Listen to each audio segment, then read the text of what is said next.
Assalamualaikum and hi semua mystery lovers. Berjumpa kembali kita di dalam Miss Hudi Bercerita. So, tajuk cerita kita hari ini ialah apabila ada yang mengganggu. Let's check it out.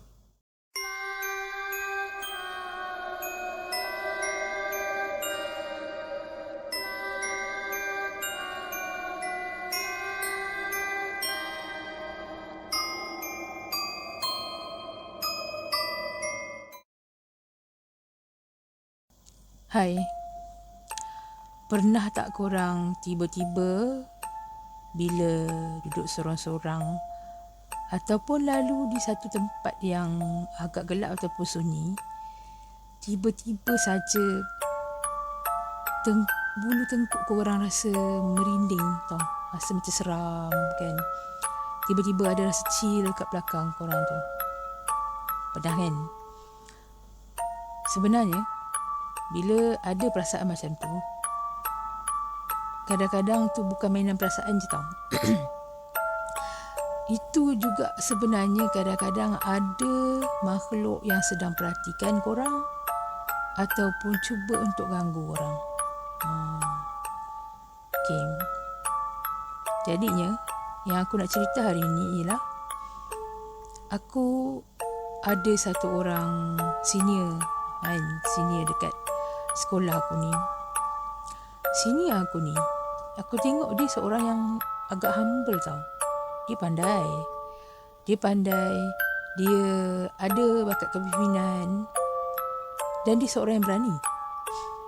So aku memang kagum dengan dia lah kan.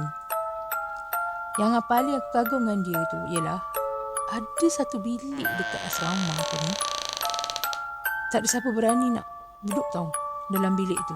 Kita orang punya asrama, di dalam satu bilik dia orang dah hadkan satu bilik hanya 2 orang sahaja. Alasannya kerana untuk mengelakkan berkumpul ramai-ramai, jadi tak study. Dan kalau 2 orang tu orang kata kemungkinan nak bising, kumpul, kurang lah kan. Tapi budak asrama, kau cakap duduk satu bilik 2 orang pun boleh je. Kita gangkut kawan-kawan kita masuk dalam bilik tu. Janji ada roommate yang memang sekepala kan. So cerita dia kat sini, satu bilik tu memang tiap kali siapa yang duduk dalam bilik tu akan ada kes macam-macam. Ada first tu senior aku juga, dia duduk bilik tu minggu je dia duduk. Lepas tu dia minta tukar bilik dekat warden. Okay. Hari kedua orang lain duduk pun sama juga. Kalau ikutkan lokasi bilik tu, lokasi dia agak strategik tau. Satu, dia dekat dengan tempat jemur kain kan. Kat asrama aku ni tempat jemur kain dia macam pelik sikit. Dia ada kat bawah juga, dan dia ada juga, dia terletak di antara bilik tau. Contohnya dalam 3 bilik macam tu, ada tempat jemur kain. Lepas tu 3 bilik macam tu ada tempat jemur kain. So bilik yang kita orang tak berani nak duduk ni betul-betul sebelah tempat jemur kain. Dan dekat juga dengan tandas. Kalau ikutkan fikir logik, siapa tak nak bilik tu kan. Tapi ada je yang minta keluar. Kalau dapat masuk bilik tu, ada je yang minta keluar. So tahun yang aku masuk tu, bilik tu dah ada orang duduk. Bilik tu senior aku yang berani tu lah duduk. Dan yang dahsyatnya dia duduk seorang. Senior aku ni, dia budak pandai, lawa pun lawa, cakap pun pandai. Tapi kan dia tak ramai kawan tau. Aku rasa kawan dia yang rapat dengan dia masa aku masuk tu ada 2 orang aja. Dan bila termasuk aku sekali, sebab aku ni satu budak perangai pelik sikit tau. Aku kalau nak berkawan, aku tak suka kawan yang sebaya dengan aku. Aku akan cari orang yang lebih tua daripada aku ataupun yang lagi muda daripada aku. Entahlah, tak tahu, sebab daripada dulu lagi aku rasa macam entah, karakter aku tak serasi kot kawan dengan sebaya kan. Okay, kita balik pada cerita akak tadi. So dia duduk bilik tu sorang-sorang. Tu lagi dahsyat, roommate pun tak ada. Aku pernah lah cuba tanya dia, tapi tiap kali aku tanya dia, dia mesti mengelak. Aku cuba tanya kawan-kawan dia, kawan-kawan dia pun tak mahu cerita kat aku. Jadikan cerita, satu hari kawan dia dapat pindah sekolah. Kan kawan dia 2 orang kan. Kawan dia dapat pindah sekolah. Seorang tu pun dia nak keluar, dia nak pindah. Masa tu malam tu aku lepak bilik kakak yang nak pindah tu. So kali ni aku beranikan diri tanya lagi. Pasal sini aku yang berani tu lah kan. Kenapa dia duduk bilik tu sorang-sorang, dan kenapa bilik tu berhantu sebenarnya. Mula aku korek lah kenapa bilik tu berhantu. Tu cerita dia, orang tak nak duduk bilik tu sebenarnya. Bilik tu berhantu. So aku tanya, kakak tu cerita kat aku, dia kata punca bilik tu berhantu. Dulu ada seorang budak perempuan, dia masuk bilik tu, dia tunggu roommate dia. Sebab roommate dia tak masuk-masuk lagi kan. So dia dah masuk bilik tu, dia dah daftar masuk. Sekolah tu antara sekolah yang baru juga tau. Jadinya memang ini cerita pelajar batch pertama yang masuk sekolah tu, masuk asrama tu. So akak ni dia cerita kat aku balik. Dia kata pelajar perempuan ni, dia duduk dalam bilik tu seminggu dia tunggu roommate dia tak masuk-masuk bilik tu kan. Dia macam tak best lah kan, dah lah baru, tak ada kawan pula dalam bilik tu kan, sorang-sorang. Dia tunggu-tunggu macam tu. Dia pula jenis yang malas nak tanya orang, malas nak tanya dekat cikgu ke apa. Dia tunggu je lah. Hari ke-7, masa tu dia nampak ada orang dah dalam bilik tu. Dia pun happy lah sebab ada roommate dah kan. Dia masuk bilik tu, dia tengok ada seorang budak perempuan tengah keluarkan baju daripada beg. Dia happy lah, dia panggil, Assalamualaikum, hai. Nak tanya nak berkenalan, nama siapa, gini-gini. Lepas tu budak yang baru masuk tu just bagi tahu nama dia. Lepas tu macam tak cakap kan. Tu pelajar perempuan ni pun fikir mungkin sebab dia sedih kot kan, bindangan berpisah dengan mak ayah dia kan. Okay, nak belum selesaikan diri kat tempat baru. So dia biarlah. Okay, mula-mula okey, tak ada apa, macam biasa sebab busy dengan study. Yalah, budak asrama pergi sekolah, balik dia masuk bilik pun sekadar nak mandi, tukar baju. Lepas tu malam pergi prep pula kan. Lepas tu balik tidur. Gitu je lah. Yang orang kata dia punya main point yang jadi berhantu bilik tu. Okey. Ni sebabnya. Satu malam tu pelajar perempuan ni dia balik lambat tau. Biasalah dah prep, dia pergi bilik kawan dia dulu. Balik lambat, dia balik, dia tengok bilik dah gelap dah. Maknanya dia fikir roommate dia dah tidur. Dia ni esok dia ada kena masuk pertandingan tau, ada kuis. So dia fikir dia nak, orang kata stay up lah kan, sebab nak study sikit lagi. Dia kira dalam pukul 1:30, pukul 2 mesti tu dia nak tidur lah. So dia cakap lah dengan roommate dia. Dia cakap, awak saya boleh tak kalau saya buka lampu ni, saya nak study sikit lagi. Kata saya nak baca sikit lagi sebab esok saya nak kena pergi kuis ni. Roommate dia tak jawab apa-apa. Dia fikir tidur kot. Dia buka lampu, dia baca. Tiba-tiba sebab dia duduk tu, dia duduk menghadap meja belajar dia, menghadap dinding. Dia tak nampak lah apa jadi kat belakang kan. Okay. Bila dia tengah baca, tiba-tiba lampu padam. Dia memang ingat roommate dia lah yang tutup. Sebab dia tak nampak kan, mungkin roommate dia bangun pergi tutup kan. Dia pun cakap lah, kejap lah aku nak baca ni, kejap je, nanti aku tutup lah lampu, kejap je, tak lama dah dalam setengah jam lagi. Dia pun buka balik lampu. Dia duduk balik baca buku. 4 padah lagi. Dia pun dah mulalah nak naik angin lah ni kan. Apa kes ni? Aku dah cakap elok-elok ni. Dia ni dah lah main curi-curi tutup pula, tak cakap dengan aku. Lepas tu dia pergi balik buka lampu. Dia kata aku nak standby lah. Lepas ni kalau dia pergi nak tutup balik lampu. Aku memang nak marah dia ni kan.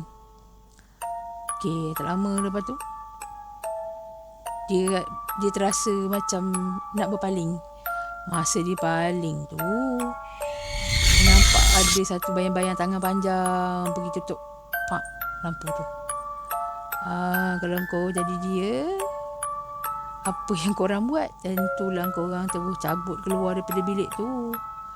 Dia pun menjerit-jerit keluar daripada bilik tu sampai semua orang dalam asrama perempuan tu keluar, termasuklah warden. Warden marahlah dia. Kenapa kan? Kata menjerit-jerit ni kata. Lepas tu budak perempuan ni cakap dah, Cikgu, kat bilik saya ada hantu cikgu. Dah lagilah orang terkejut tengah malam, tiba-tiba cakap mengarut. Warden tu memanglah kurang percaya. Dia kata, bilik awak ada hantu? Macam mana boleh ada hantu pula? Kata, kan awak memang duduk macam mana boleh ada hantu? Selalu awak tak pernah cakap apa-apa pun bilik tu. Awak duduk seorang-seorang okey je. Budak perempuan terkejut. Dia cakap lah, cikgu, saya tak duduk seorang. Saya ada roommate lah cikgu. Roommate saya ada dalam bilik tu. Tapi masalahnya tiba-tiba saya nampak ada tangan panjang tutup lampu pula bilik saya. Tu warden tu cakap lah, awak ni cakap merepek apa? Roommate awak mana ada? Awak memang duduk seorang bilik tu. Dia cakap lah dengan warden tu, cikgu, hari tu memang tak ada. Saya tunggu seminggu dia tak datang masuk bilik ni. Kan? So, tapi seminggu lepas tu ada orang masuk bilik tu. So, memang saya ada roommate lah. Awak ni cakap apa? Warden tu marah dia. Awak tak tahu ke? Roommate awak tu tak datang. Dia kata roommate awak tu accident, meninggal dunia. Mana dia pernah masuk bilik tu, dia tak datang. Pelajar perempuan tu punya pucat lesi muka dia. Dia cakap dengan cikgu tu. Dia kata, cikgu kau tak percaya meh, jom pergi bilik saya. Saya tunjuk dia sendiri. Dia ada beg, ada baju sekali. Tarik warden tu pergi masuk bilik dia. Dia tengok katil yang roommate dia dalam kurungan roommate dia baring tadi tu. Bantal elok je tersusun dengan dah lipat maknanya tak ada berubah apa-apa. Cadar tak berubah. Selimut pun masih ada kat situ. Lepas tu dia tak puas hati, dia buka almari nak tengok kan baju budak tu kosong, tak ada apa-apa. So budak perempuan tu memang pucat. Dia pun macam kalau tahu kita tak berdarah dah. Dia pun cakap cikgu tu, cikgu, saya rasa saya duduk hantu cikgu. Kata, dah 3 hari dah saya duduk kat bilik ni dengan dia. Saya ingatkan dia orang. Patutlah saya sembang dan tak mau cakap apa-apa. Lepas tu kan, tiba-tiba je budak perempuan tu pengsan. Esok dia demam. So dia pukul lah mak ayah dia, suruh ambil budak tu. Lepas tu budak tu pun tak duduk asrama tu lah, dia pindah sekolah lain.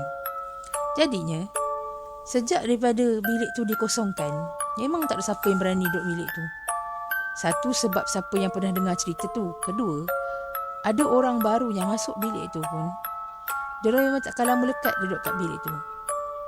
Selalunya penghuni dalam bilik tu akan cerita diorang kena ganggu. Kalau diorang study, lampu kena tutup. Lepas tu radio kadang-kadang terbuka sendiri. Macam-macam cerita dan gangguan yang jadi dekat bilik tu.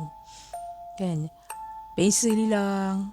Dia orang memang kata fed up dengan benda yang berlaku. Kadang-kadang ingatkan diri sendiri yang lupa. Tapi memang ada benda yang ganggu. Walaupun bilik tu diduduki oleh 2 orang, mesti dua-dua akan kena ganggu. Dan yang paling teruk kena ganggu ialah orang yang duduk katil yang kosong tu, yang asal dia, yang sebenarnya yang roommate tu tak masuk kan, yang orang tu meninggal kan. Jadinya bilik tu memang tak ada siapa berani duduk. So kakak yang nak pindah ni cerita dengan aku. Dia kata kakak yang aku respect gila, yang berani tu, dia memang seorang yang orang kata beramal dengan agama Islam lah. Ialah orang yang alim, kata dia menghafal Quran kakak ni. Lepas tu dia memang jarang lah kalau orang sembang ke ngumpat-ngumpat ni, dia memang tak ikut. Dia buat hal sendiri je lah. So kakak yang cerita kat aku ni, dia kata sebab tu dia kawan dengan budak ni. Dia kata budak ni baik je sebenarnya, tapi dia sangat berani.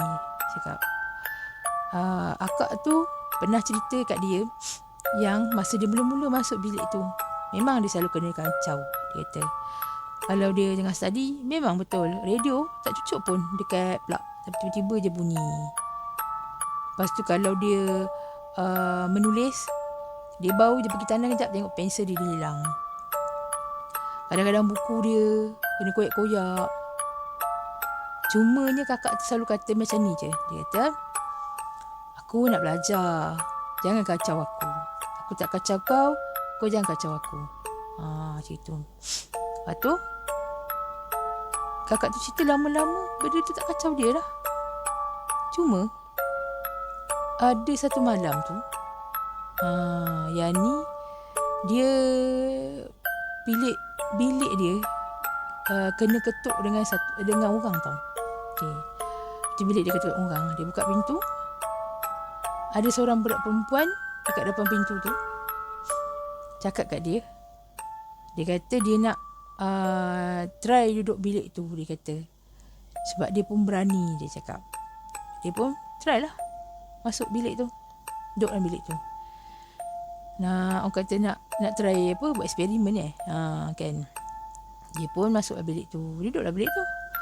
Kebetulan akak yang berani ni, dia ada kena pergi camp sebab dia ketua pengawas. Dia kena pergi camp kat tempat lain dalam 4 hari macam tu lah, dalam 4 hari macam tu. Jadi akak ni ceritalah dengan budak yang nak try duduk bilik tu. Dia kata tak apa ke dia tak ada, sebab nanti dia akan duduk seorang. Dia kata saya kena pergi khusus. Budak tu cakap lah dengan akak tu. Dia kata alah, kau jangan risau lah, dia kata aku berani. Yang aku kenal senior aku tu, yang dia cerita tu. Senior aku tu memang dia suka cakap besar. Dia selalu kata orang dia takut sangat hantu, takut apa, dia kata gitu kan. Aku kenal cerita pasal dia. Dan aku tahu juga cerita dia pernah nak try duduk bilik tu dengar bunyi khabar orang. Cuma aku tak tahu cerita sebenarnya. So akak yang nak pindah tu cerita kat aku yang budak tu memang try duduk bilik tu 3 hari. Budak tu duduk bilik tu, kena ganggu macam biasa. Tapi budak ni, dia berani, memang berani. Dia cuba berkawan pula dengan benda yang kacau dia dalam bilik tu. Dia punya lah nak beraninya sampai tahap dia kata apa? Alah, aku tak takut lah kau. Cuba kau tunjuk muka kau depan aku. So, kerana kebongkakan dan keangkuhan dia berani sangat. Benda tu akhirnya tunjuklah rupa dia dengan budak yang belagak tu. So, kau tahulah kalau dah benda tu tunjuk rupa dia, bukanlah cantik, bukanlah lawa kan. Seberani mana pun, siapa suruh percaya pasal minta tunjuk rupa kau kan. Budak tu pingsan. Lepas pingsan, masuk hospital sebab demam tak kebar-kebar. Lepas tu start tu menjerit-jerit macam orang gila. Start daripada tu, akak tu memang keluar daripada sekolah aku. Aku ingat dia pindah sekolah. Kenapa? Yang kakak yang berani tu lah, yang belagak tu. Dan dia sampai sekarang aku dengar cerita masih bergantung lagi dengan ubat psikiatri. Itulah kata kan. So sekarang ni akak yang baik alim tu, dia still duduk bilik tu sorang-sorang sampailah habis dia belajar. Dan aku pun dah jadi senior, dia pun dah keluar daripada sekolah tu. Bilik tu tetap kosong dan tak dihuni oleh siapa-siapa.